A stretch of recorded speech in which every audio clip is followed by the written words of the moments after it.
Bismillahirrahmanirrahim. Assalamualaikum warahmatullahi wabarakatuh. Bapak-bapak, ibu-ibu, mas-mas, mbak-mbak, khususnya adik-adikku sekalian yang dirahmati Allah dimanapun Anda berada. Kembali di IIP Channel bersama saya, IIP Wijayanto.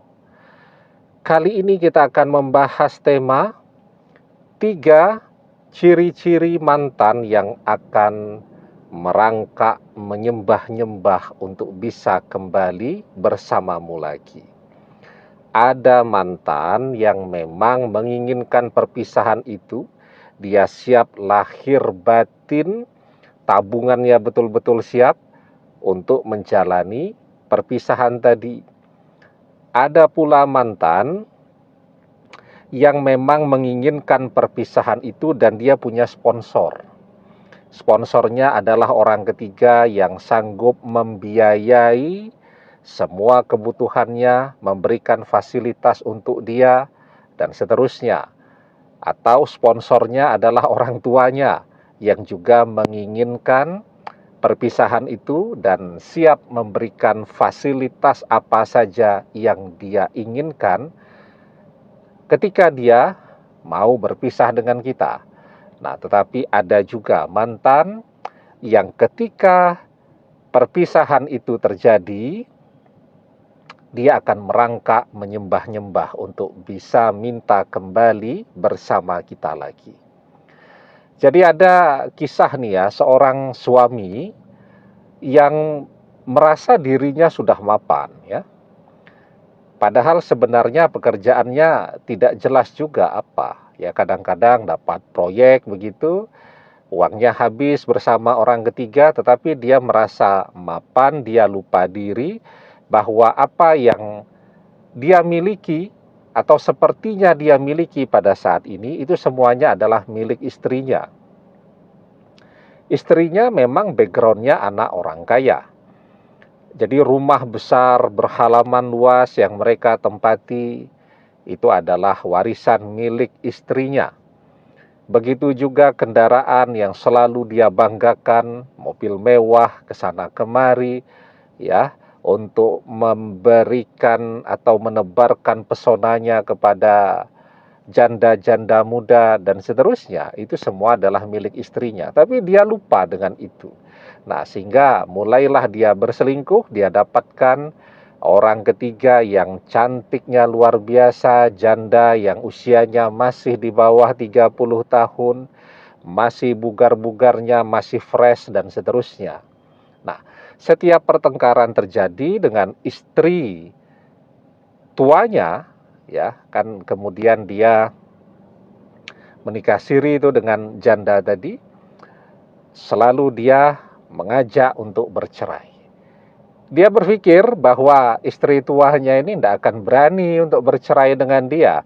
Dia lupa lagi bahwa rumah yang mereka tempati itu di sekelilingnya adalah keluarga dari istri tuanya yang ngompori istri tuanya untuk minta bercerai dengan dia. Nah, kemudian istri tuanya sudah minta bercerai. Mulailah dia kelabakan. Kenapa dia kelabakan? Dan kemudian memohon-mohon ya. Jadi sepanjang belasan tahun pernikahan itu ya, dia tidak pernah mengatakan I love you kepada istri tuanya. Nah, sekarang begitu istri tuanya minta cerai, mulai itu I love you, I miss you, I need you, dan lain-lain. Jadi kenapa sampai dia merangkak-rangkak menyembah-nyembah untuk bisa minta kembali bersama dengan istri tuanya lagi? Yang pertama, ciri-cirinya nih, mungkin mantan juga punya ciri-ciri ini. Dia tadi tidak punya pekerjaan yang jelas. Begitu diusir keluar dari rumah, baru dia sadar dia tidak punya rumah. Ya, padahal selama ini sudah terbiasa membanggakan rumahnya kepada teman-temannya, kepada tamu-tamunya, dan dia dianggap sebagai orang yang sukses dan seterusnya. ternyata sekarang dia tersadar bahwa dia tidak punya apa-apa. Nah, jadi orang yang sudah terbiasa hidup enak, menjadi orang yang dianggap orang lain sukses, penuh dengan kebanggaan yang melekat pada dirinya, tiba-tiba harus pindah ke kos-kosan, yo kaget. Nah, itu sebabnya yang pertama, tidak punya pekerjaan yang jelas dan dia tidak siap tabungannya ketika perpisahan itu benar-benar terjadi. Yang kedua, sponsor orang tua tidak ada. Ya. Jadi ciri-ciri yang kedua, dia tidak memiliki orang tua yang mensupport dia ketika perpisahan itu terjadi. Orang tuanya juga tidak mau capek lagi, tidak mau repot, pokoknya ya kamu sudah besar, kalau berpisah ya terserah kamu. Ya, beda kalau kemudian orang tuanya welcome. Pulang nak ke rumah. Ya, ini rumahmu. Itu artinya dia punya sponsor. Tetapi ketika orang tuanya tidak mau menjadi sponsor, kelabakanlah dia. Ya, pekerjaan tidak jelas, rumah juga tidak punya, mobil pun setiap saat bisa diambil oleh mantan istrinya dan seterusnya. Kelabakan dia.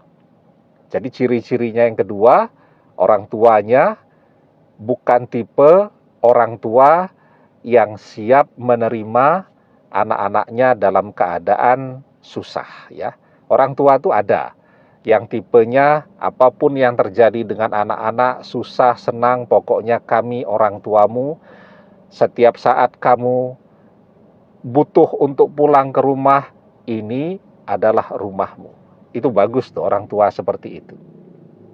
Walaupun dia tidak mensupport anaknya untuk bercerai, tapi dia juga tidak tega melihat anaknya harus hidup keleleran di sana, di sini, ke sana kemari, ya.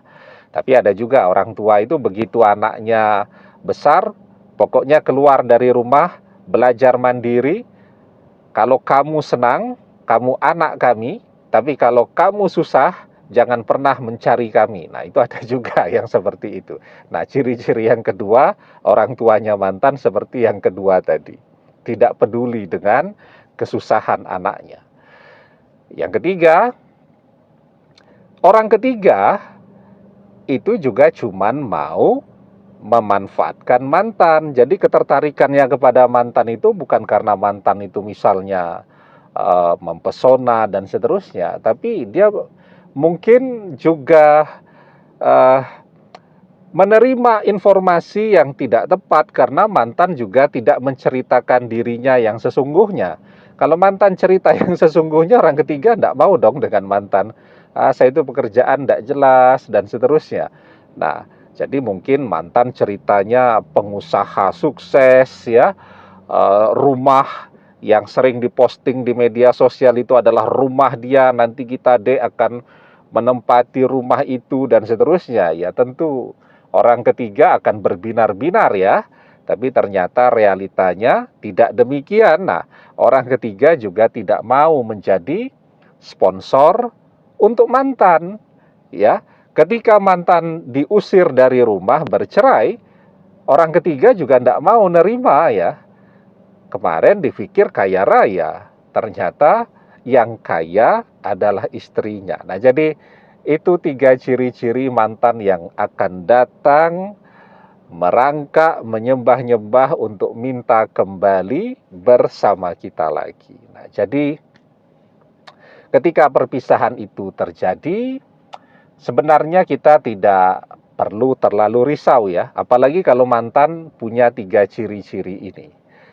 Menunggu waktu saja, dia akan datang untuk minta balik duluan kepada kita.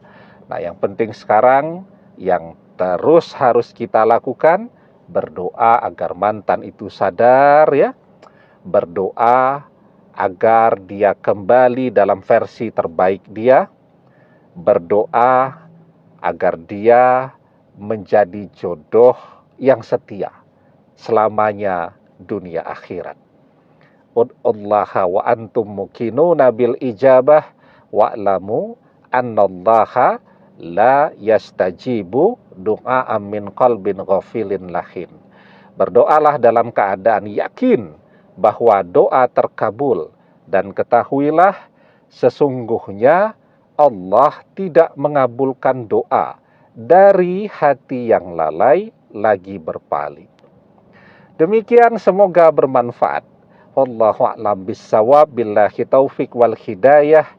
Assalamualaikum warahmatullahi wabarakatuh.